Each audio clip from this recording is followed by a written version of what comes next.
So guys, man, hey, we gotta clap it up, man. Today is a celebration. I know I'm late to the party, man, but today is a celebration, as you guys can see from the title of this video. ESPN, they finally dropped the new rankings for the new 2023 high school basketball class. And I ain't gonna lie, bro, I feel like we all been waiting for months, man. Like I used to be with my ex, bro. We used to be at the movie theater. I'm over here checking to see if Bronny moved up. I'm seeing if Mikey moved up, if he moved down, who the new #1 player. We used to be at dinner and I'm checking. But finally, guys, ESPN finally dropped the new rankings. And shout out to the Discord, man. Shout out to the JuiceMadeHoops Discord. Link in the description for keeping me up to date and sending me the new ESPN rankings and talking about it. Like I said, bro, we having good conversations in there, bro. Why are you not in there? We talking about the latest news and basketball talk and having debates. It's a fun little community. But like I said, guys, last week we saw 24/7 Sports and Rivals.com release their respective rankings. And now we finally got ESPN, the main recruiting ranking website that I feel like a lot of people really pay attention to. We finally got the new rankings for the 23 class according to ESPN. And if you saw, there was a lot of notable moves. We got Mikey Williams moving down. A lot of people had a lot of mixed opinions about that one. We got Bronny James moving up, DJ Wagner staying #1. We got the top 10 players all could be #1 in that class, guys. You guys know how we do it. I know we did it for 24/7 Sports, but we got to double back and do it for ESPN. Take a look at their rankings and kind of judge and see, hey,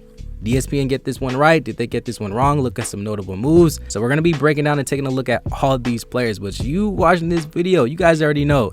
Get in the comments section down below. I want to know your overall personal opinions about these new rankings. Do you think DJ Wagner should still be #1?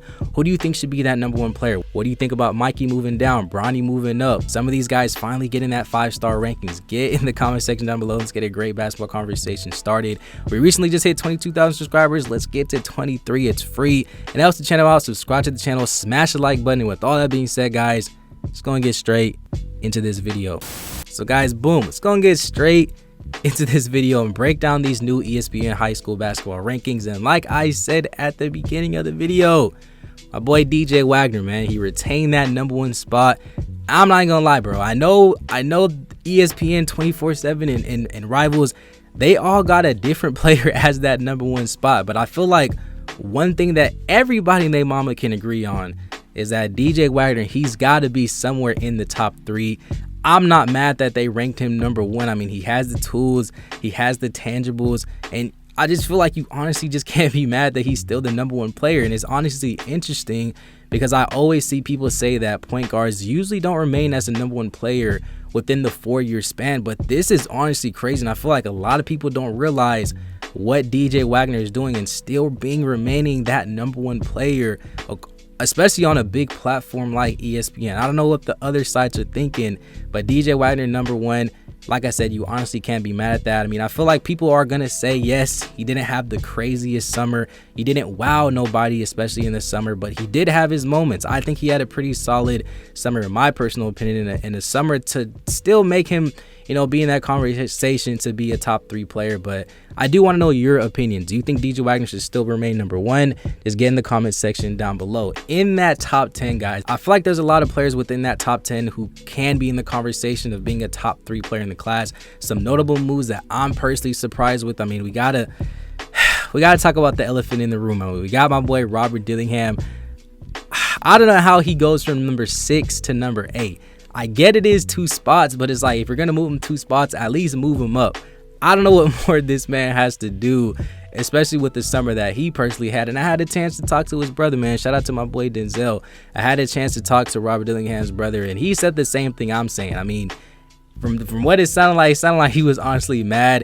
He doesn't understand what these rankings are doing. What are they watching? I mean, he's even told me himself, in the next 5 years, whenever this man Robert is in the NBA and he's a star, all these sites, they're gonna realize that they were all wrong, and they're gonna regret putting Robert Dillingham all the way down to #8. But at the end of the day, none of these rankings essentially even matter. I feel like when it comes to players like Robert, DJ, Justin Edwards, all these guys in the top 10, they're all going to the league. They're gonna be making millions of dollars. So essentially, you know, who cares? They're all getting their school paid for. So shout out to all the players within the top 10. Within the top 20, I mean, Simeon Wilcher, he's the player that's the elephant in the room within that top 20. Like I said in my previous video, I don't know how he's continuing to drop. I think he actually dropped on all the other recruiting websites as well, which to me is honestly kind of weird. I don't know what more he has to do. I mean, he beat the #1 player in the country in a state final game, so how does that equate to him dropping down? Somebody help me out.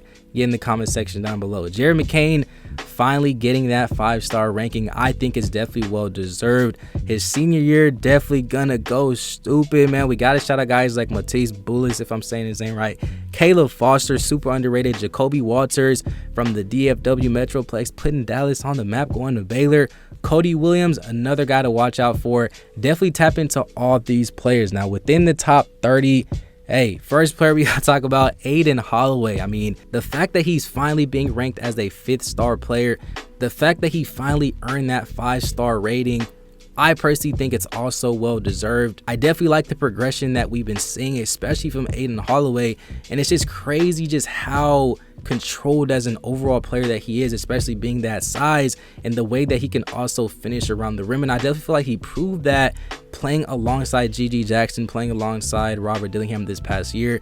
We do know that he is transferring to Prolific Prep. It's going to be interesting to see just how Prolific Prep is honestly going to be adapting to having all these undersized guards like Elliot Kadu, Trey Green, and also Aiden Holloway. It's definitely going to be a crazy backcourt, but I'm honestly excited to watch them play. Mikey Williams. Mikey Williams moving down. I mean, get in the comment section. I want to know what you guys personally think about Mikey Williams moving down. I mean, other sites, they actually did not drop him in the rankings, but this right here, ain't gonna lie, Mikey Williams dropping all the way down to number 30. I personally feel like that is very, very significant. But just look at the players behind him. Look at the players in front of him. Look at the players around him. Do you think Mikey Williams is in the same tier as these players? I want you to ask yourself that. Is Mikey Williams in the same tier as a lot of these guys around him? I get he didn't really play too much during this summer circuit. That's the only reason why I'm personally not mad at all that he is dropping. Yes, I do think he should be higher, but essentially, I mean, just looking at how a lot of these other players got better, how a lot of these players were available. You guys know being available is the best type of availability. Since Mikey Williams was not on the court, you know, I'm just telling you how ESPN probably how they looked at it, but I want you guys to understand that yes, I do think Mikey Williams should be a lot higher in my personal opinion. Bronny James, number 35. Guys, same thing. What do you guys think about this one? I mean, from what I've been peeping, he's actually getting closer to Mikey Williams. He's actually moving up in the rankings while Mikey Williams is moving down. You got to think about it. Mikey Williams was I think at first the number 3 player in the country. Now he's dropped all the way down to number 30. Bronny James, yes, I think he started off at like number 25, 24. He moved back down to number 49. Now he's back on number 35. I personally like just how Bronny is getting better year after year after year. I definitely feel like this was definitely well deserved as well. I mean, I wasn't saying that Bronny should be a top 10 player or top 20 player after this summer circuit. I was not saying that. I just feel like he definitely just should have moved up somewhere. So the fact that he is a top 35 player, I personally like that as well. I'm not going to sit here and also say that he's a 5-star player right now as well. I think after this senior year, if he definitely makes that huge jump and he's definitely and also if he's consistent, then maybe eventually he can get that 5th star. Guys like TJ Power, Wesley Yates, Devin Williams, RJ Jones, we got to shout out those types of players. They're definitely doing their thing. It's very interesting to see Trey Parker at number 78, because if you look at 24/7 Sports, they had him at what, 146 or something like that, which is honestly crazy. And now Trey Parker's number 78 on here. Guys, who is making these rankings? What are they? How are they judging these players? Who are the people that are judging these players? Have they ever shot a basketball in their life? What are they watching? Because it doesn't make sense to have one guy 146 on one platform versus another person that has another site that has him in 78.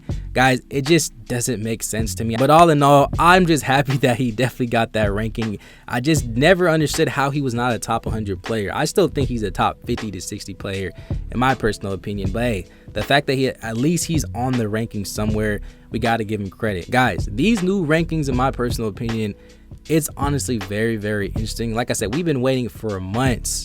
We've been waiting for months to see who's going to be that number 1 player. What are some of these guys going to go up? Are some of these guys going to go down? We finally got it. You watched this video. I do want to know your overall opinions on the new ESPN high school basketball rankings. Who are your biggest surprises? Who are some players that you feel like should be higher, should be lower? Get in the comment section down below. Let's get a great basketball conversation started. And please, bro, please make sure to subscribe to the channel. It really helps the channel out. I don't really ask for too much. Subscribe to the channel if you enjoy high school basketball content, college, NBA. The season is ramping up. We're going to be dropping daily if you guys like basketball content like this. But yeah, make sure to smash the like button. Join the free Discord down below. With all that being said, guys, thank you for watching. It's been an episode of Juice Made TV. Peace.